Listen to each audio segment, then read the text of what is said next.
არიკა არევაძე ესენი არიან აი ესე ვთქვათ როგორ გითხრათ რა ფაქტურად ყველაზე აქტიურად და პოზიტიურად ადევნებენ თვალს რაც ხდება რუსთავზე ყოველდღე იქ არიან და მე მიგვირს რატო არ ახარ თქვენ დაკავებულები გულწრფელად გეუბნებით ეს კომპარტიზე ყოველდღიურად თურმე თათბირებს ატარებს და პოლიციელებს ეუბნება ამას დაიჭერ იმას დაიჭერო და რაღაცა აი კომიკური სიტუაცია არის ხელისუფლებისაგან და აი მე არ ვიცი იუმორითაც კი აღარ შეიძლება მაგათი ხსენება მე მგონი ბოროტი ძალები არიან მე არ ვიცი თქვენი ის ანუ ყოველ შემთხვევაში სიღრმისეულად თუ გიგავლით ადამიანის უფლებათა დეკლარაცია არსებობს ძალიან კარგი დოკუმენტი არის სხვათა შორის და ის გარანტირებული არის გამოხატვის თავისუფლებას და მით უმეტეს თავისუფალი შეკრება და მე არ დამავიწყდება სხვა ეს რო იყო როკე მიშა სააკაშვილი იმ დროს ერთადერთი რაც მათ გააკეთეს ზე კანონის შეცვლილება შეიტანეს და სახელმწიფო დაწესებულების თან 30 მეტრზე თუ 20 მეტრზე ზუსტად არ მახსოვს ახლოს მისვლა არ შეიძლება ხო და საწყალობაში პოლიციის უფროსი იყო ახლა გაიქცა მგონი დონბასშია თუ სადღაც მუშაობს თბილისის პოლიციის საბართალოს უფროსი იყო და დიდი მეტრაჟი მოიტანა და გაზოლა და ამის იქეთ არ შეხვიდეთ თორე დაგიჭეროდა ეხლა პირდაპირ ნადირობა მიდის აი გულწრფელად გეუბნებით ხალხო თვითონაც ვერ ახდებია რა იდიოტობაში არიან ჩავარდნილები ნებისმიერ შემთხვევაში იცი და ხალხი და თვითშეწირვით მიდის ეს უკვე გამარჯვება და იმის მაგრად რაღაცა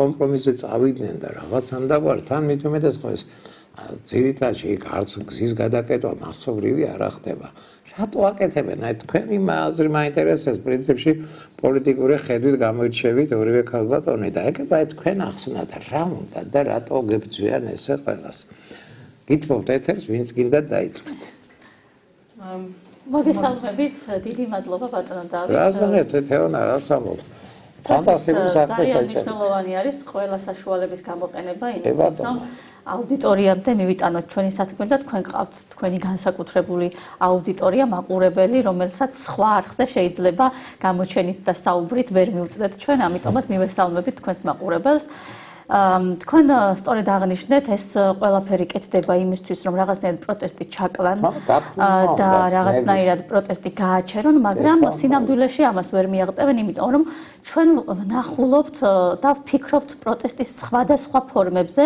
გამრავალფეროვნებაზე ამ პროტესტისა და იმაზე თუ როგორ შეიძლება რომ ეს პროტესტი გარდა რუსთაველისა კიდევ ჩვენ გავიტანოთ სხვა უბნებში, სხვა ქუჩებზე, სხვა რაიონებში თბილისსა თუ საქართველოს მასშტაბით. შესაბამისად დღეს ჩვენ დავიწყეთ ახალი კამპანია მე და მარიკამ სინდისის პატიმრების მშობლების წინამძღოლობით და მათი მეთაურობით შეიძლება ითქვას, იმიტომ რომ ისინი არიან ამ პროტესტის ყველაზე მნიშვნელოვანი და ემოციური სახე, რომლებიც არ გვაძლევენ ჩვენ დანებების უფლებას, უფრო მეტად გვამოტივირებენ და ჩვენც გვაქვს ვალდებულება, რომ მათ მაქსიმალურად გვერდში დავუდგეთ.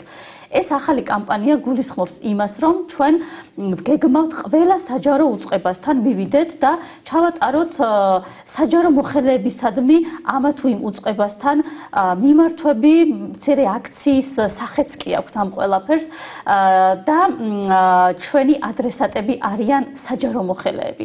ადამიანები, რომლებიც სახელმწიფოს ბიუჯეტიდან იღებენ ხელფასებს, რომლებსაც დადებული აქვთ საჯარო მოხელის ფიცი და ასეთი ადამიანი ჩვენ ყავს არც მეტი, არც ნაკლები 310,000 ადამიანი მთელი ქვეყნის მასშტაბით. დღეს ჩვენ ვიყავით იუსტიციის სამინისტროსთან და ფინანსთა სამინისტროსთან და მათ საჯარო მოხელის ფიცი შევახსენეთ. მე როგორც ყოფილი საჯარო მოხელეს ეს ფიცი თავის დროზე მეც მაქვს დადებული და მინდა რომ ეთერში კიდევ ერთხელ ვთქვათ რას გულისხმობს. საინტერესო ფაქტია მოვყევით 315,000 310,000-ზე მეტი საჯარო მოხელე ყავს ამ მონაცემებით. ამდენი ციფრი არის, ამდენ ხალხს ვინახა. დიახ, ყოველი მეოთხე ადამიანი არის საჯარო სამსახურში დასაქმებული და დიდი ციფრია, დიდი ბოდიშით რა. აი 69 მილიონი იყო, თუ მე მეხსიერება ვალატოს პირველი საუკუნე ჩვენ წელთაღრიცხამდე ბოლო წლებში რომის იმპერიაში. თეცით რომ რაღაც 60,000-მდე ის ყავდათ, აი სახელმწიფო მოხელეები, რასაც თქვენ ახლა ბრძანებთ. რამდენად ეფექტურები იყვნენ ისინი, წარმოგიდგენია 69 მილიონიან ტერიტორიას 50-60,000 კაცი მართავდა. ძალიან გაუბერიათ ეს ციფრი და არც ვიცოდი ამდენი უსაქმური თუ ყავს.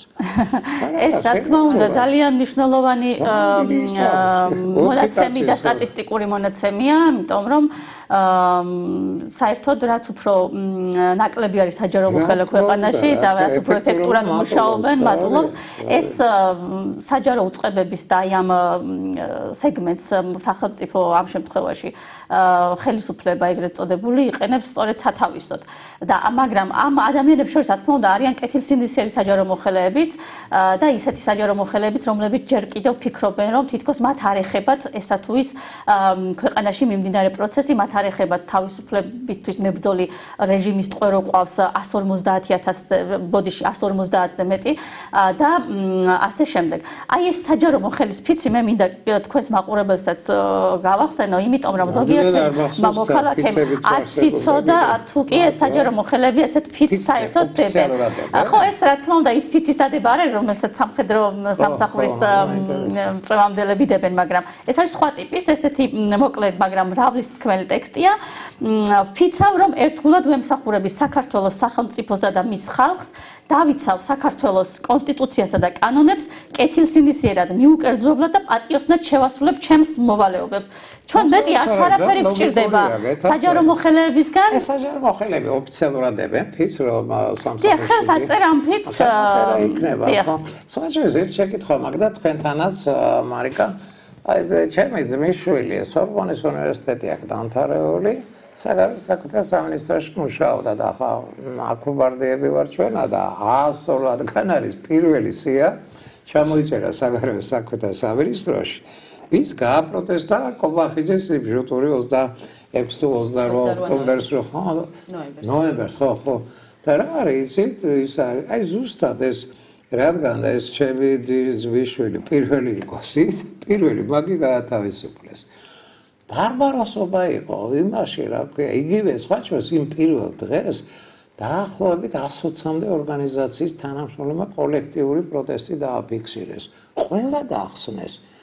ეს არის უკვე ფაშიზმია, ეს იცით, იმის გამო, რომ გამოხატვის თავისუფლება ჯერ კიდევ მაშინ იყო ნორმაში, რატომ გააკეთეს და გაათავისუფლეს სამსახურიდან. ხა ესენი ადრე თუ გვიან წავლენ, მაგრამ მოუწევთ, იცით, მათ კომპენსაციის გადახდა. აი ამდენი ხალხი გათავისუფლებაზე და საერთოდაც აი მაინტერესებს თქვენი პროტესტი ახლა ადამიანის უფლებათა ნორმებში ზის. რატომ გებრძვიან ესე და ახლა ისე მიყვარს იცით ახლა ერთ-ერთი ქალბატონი იყო თუ არა ვწდები, ხო დღეს დილას იყო. პირდაპირ მივიდნენ და ნიღაბი რატო გიკეთეაო. აი ეს ნიღბის შეზღუდვა რაღა იდიოტობა არის. მოდით ამ თემებზე ვისაუბროთ რა. თქვენი აზრი მარიკა. კი ბატონო, მოგესალმებით. პირველ რიგში მადლობა მოწვევისთვის. ამ პროტესტს აქვს ძალიან დიდი მნიშვნელობა ამ ძალიან მძიმე პროცესში, რომელსაც დღეს ჩვენი ქვეყანა გადის და ჩვენ ვიცით, რომ დღეს საქართველოში ფაქტობრივად საკითხი დგას არჩევანი ავტოკრატიასა და დემოკრატიას შორის და ხალხი, ქუჩაში მყოფი ხალხი იბრძვის სწორედ იმისთვის, რომ ქვეყანაში შენარჩუნებული იქნას დემოკრატია, ხომ? ამ პროტესტის ეშინია ოცნებას და ეშინია იმიტომ, რომ ეს პროტესტი არის ის ძალა, რომელიც მას არ აძლევს შესაძლებლობას, რომ მიტაცებული ძალაუფლება შეინარჩუნოს, ხო?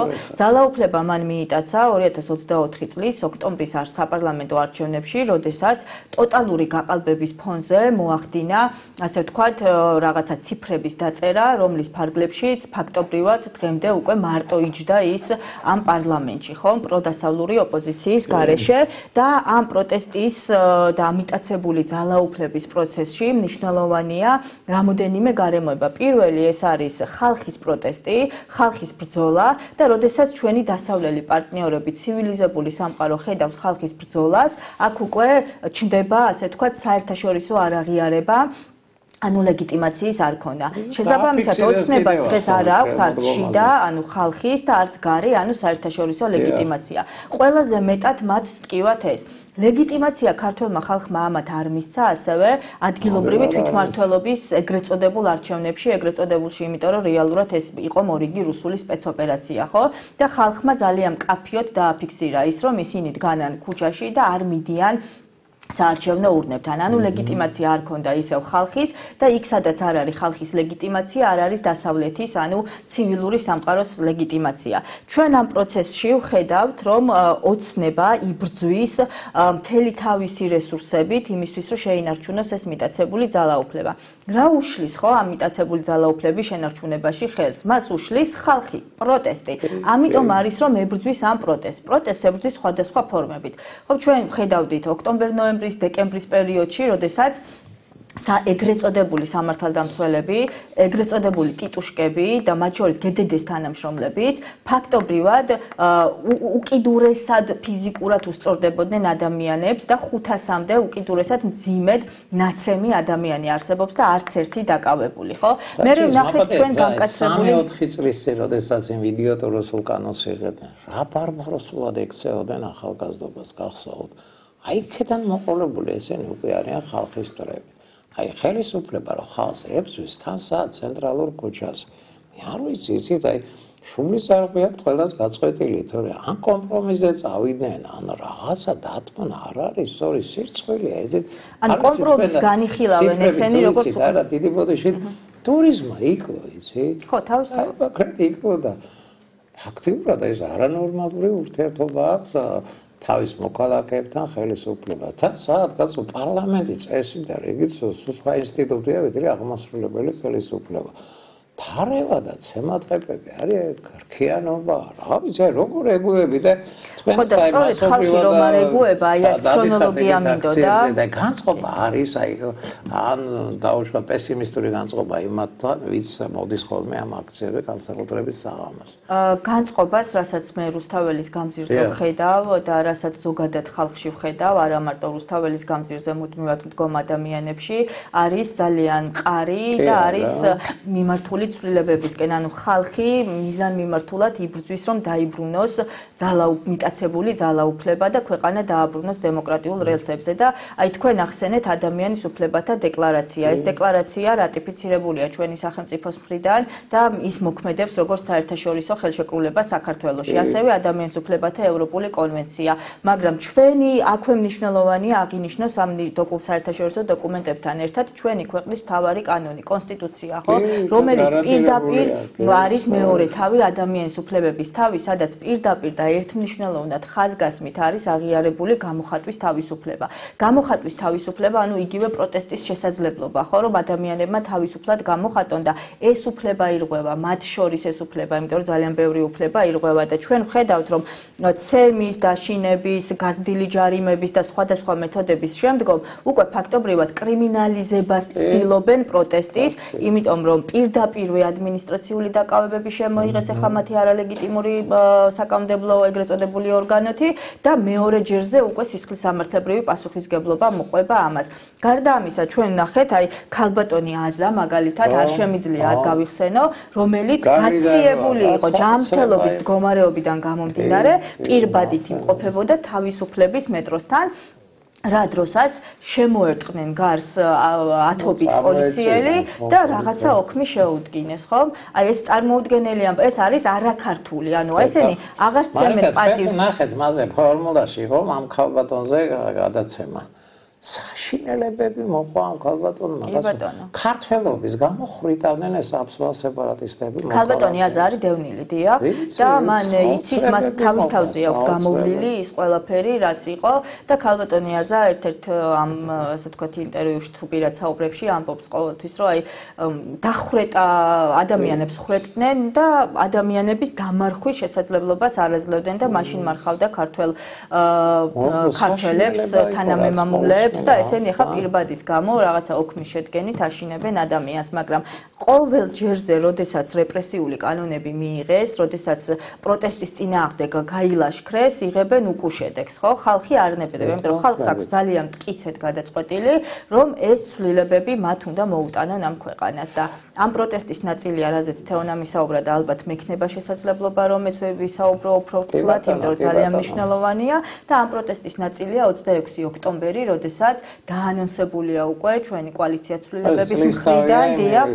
დიდი აქცია, როდესაც ჩვენ ვიკრიბებით 19 საათზე საქართველოს მოქალაქეები, 19 საათზე რესპუბლიკის მოედანზე და მარშით მივემართებით პარლამენტთან?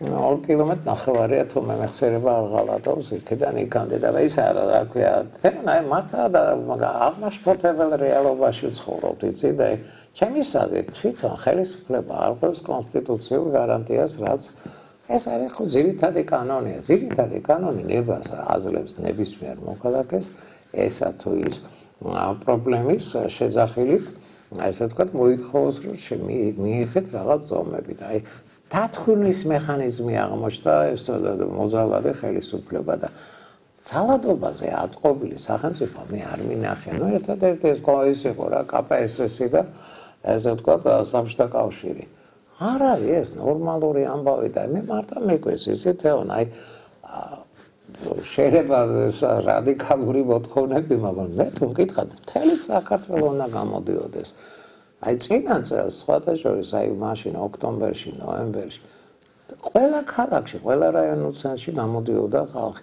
ეხლა რაღაც შეიძლება ესე თქვა და შემოდგომაროა და აცივება რო არის ალბათ ამიტომ მაგრამ აი ეს ცეცხლი და ის ენერგეტიკა რაც იყო აღარ არის და რას ფიქრობთ ამაზე ბევრი ბრძანეთ რომ გივლითო მაგრამ ესეც ხო ფინანსურ ხარჯებთანაა ესა გადამული და ადგილზე რატო არ აქტიურობს ახლა აი ამ ბოლო ერთი თვე არის მე არ მინახე რომ ადგილებზე აი გინდა ხოროწყო აიღე ძალიან მიყვარს ეს და რამდენიმე წერტილში ბათუმში ხოროწყუში ახალციხეში უწყვეტი პროტესტები არის ასე რომ თქო ეგრეც ვერ ვიტყვით რა დიახ ქუთაისში გორშიც და აი თქვენ რასაც ამბობთ მაგ ყველაფერს ერთგვარი თითქოს შეიძლება ზოგიერთი ხედვისთვის არ იყოს ეს პროტესტი ძალიან მასიური და მასშტაბური რიგ შემთხვევებში, მაგრამ ჩვენ ვნახეთ 4 ოქტომბერსაც ძალიან ბევრი ხალხი გამოსული, ხო?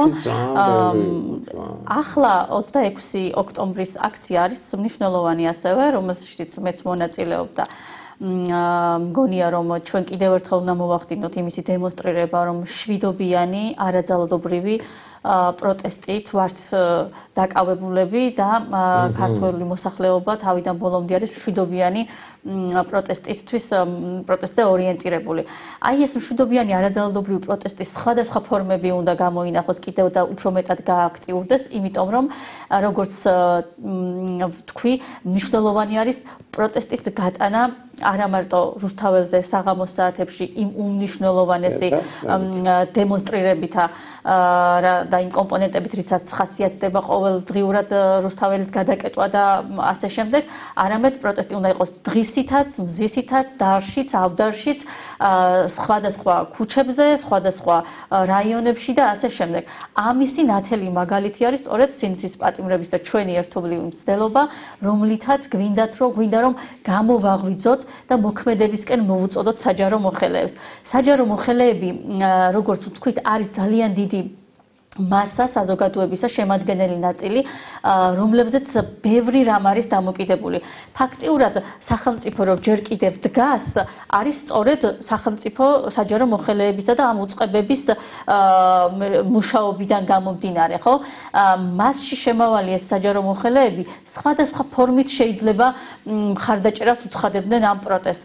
ეს შეიძლება იყოს პირდაპირი და ღია მხარდაჭერა მიუხედავად ზეწოლისა და რეპრესიებისა, ის ადამიანები რომლებმაც გამოხატეს ღიად პროტესტი კი რა თქმა უნდა რაღაც ნაწილი გაანთავისუფლეს სამსახურებიდან, მაგრამ რაღაც ნაწილს ვერ შეეხდნენ, იმიტომ რომ მიუხედავად მათი საჯარო პოზიციისა, რიგ პოზიციებზე, რიგ განყოფილებებში და სამსახურებში ვერ მოხდა მათი ჩანაცვლება, ხო?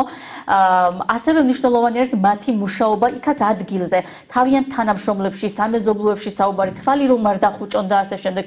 ჩვენ მხოლოდ ძალოვანი უწყებების თანამშრომლებთან არ გვაქვს პრეტენზიები და მათ არ ვთხოვთ მოქმედებას. ჩვენი სამიზნე არის ფინანსთა სამინისტროს თანამშრომლები, შემოსავლების სამსახურის თანამშრომლები, განათლების სამინისტროს თანამშრომლები, სხვადასხვა რიგითი ცხოველთა მონიტორინგის სამსახურის თანამშრომლების კი არის ჩვენი ადრესატი, იმიტომ რომ ისინიც არიან საჯარო მოხელეები და მათაც ყავთ თავიანთი სოციუმი, ისინიც არიან გარკვეულ წრეებში, სადაც გვინდა რომ ის ხელშესახების სიტყვა, რასაც ისინი მოისმენენ სინდისის პატიმრების ოჯახის წევრებისა და მშობლებისგან, მათთვის კიდევ უფრო გულთან მისატანი იყოს და კიდევ უფრო მეტად მოახდინოს მათი მოტივირება.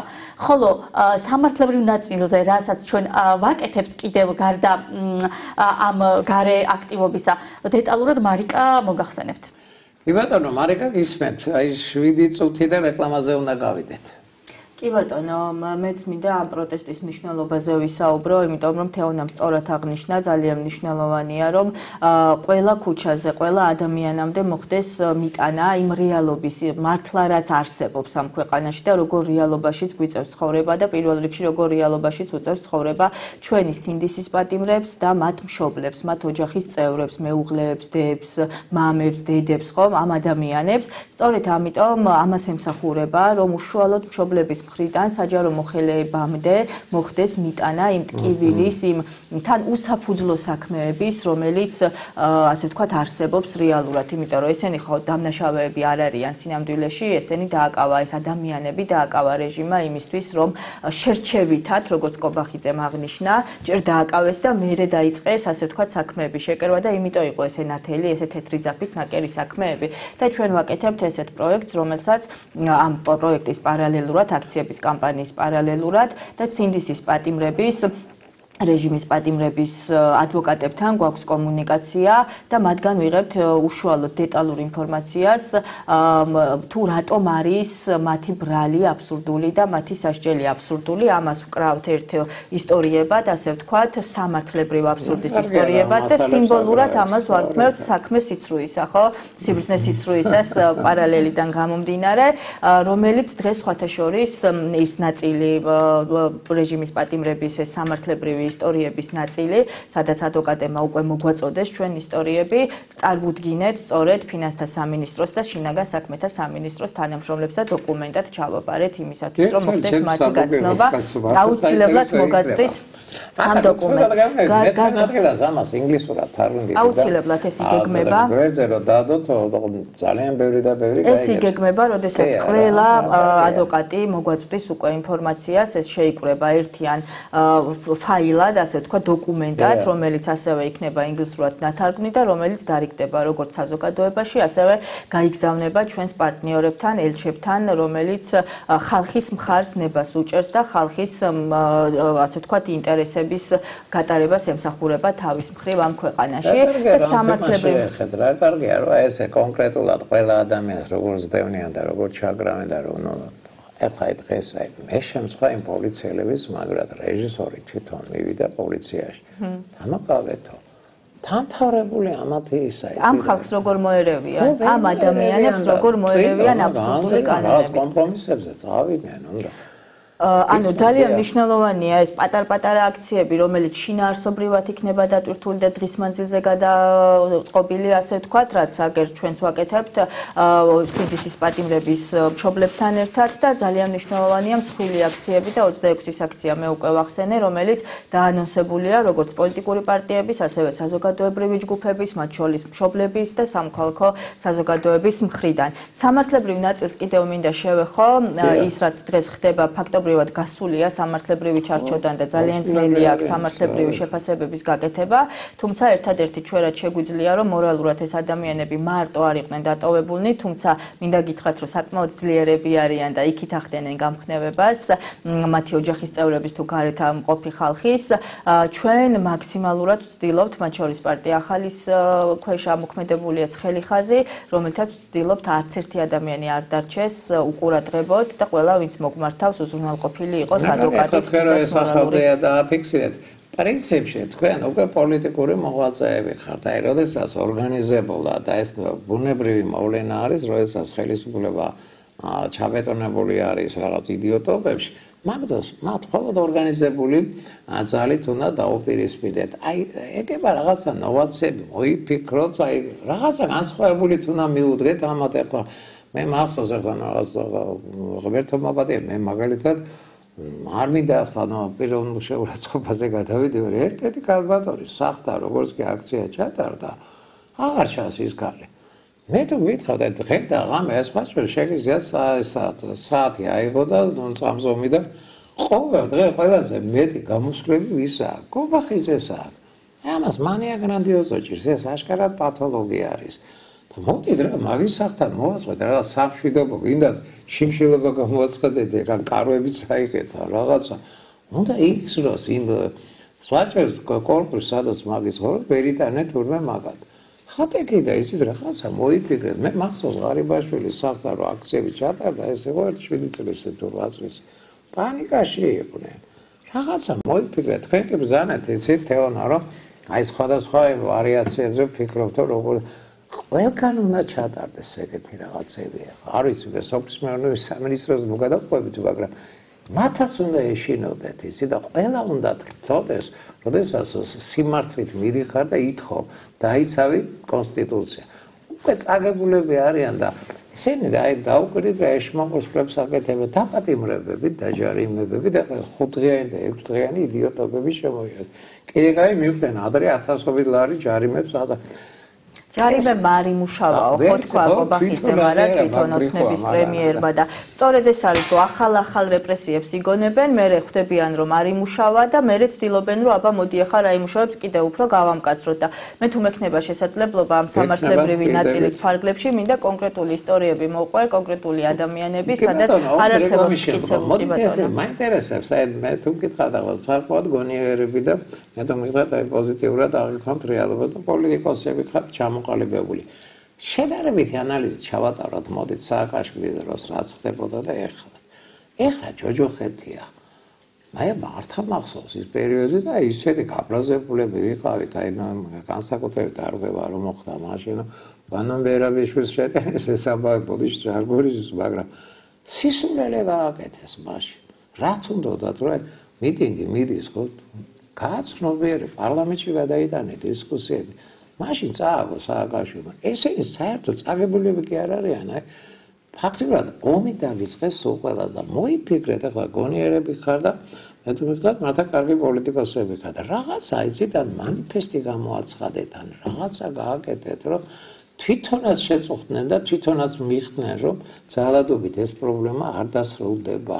მოდით ამაზე რეკლამის შემდგომ თამონა და მარიკა ვისაუბროთ, აი რაღაცა ფორმაა გამოსანახი, რომ ეს დაიძლიოს ეს გაუგებრობა. ამ თემებზე გპირდებით ხალხო, რომ რეკლამის შემდგომ პასუხს მოისმენთ და გველოდეთ 2 წუთში დაგიბრუნდებით.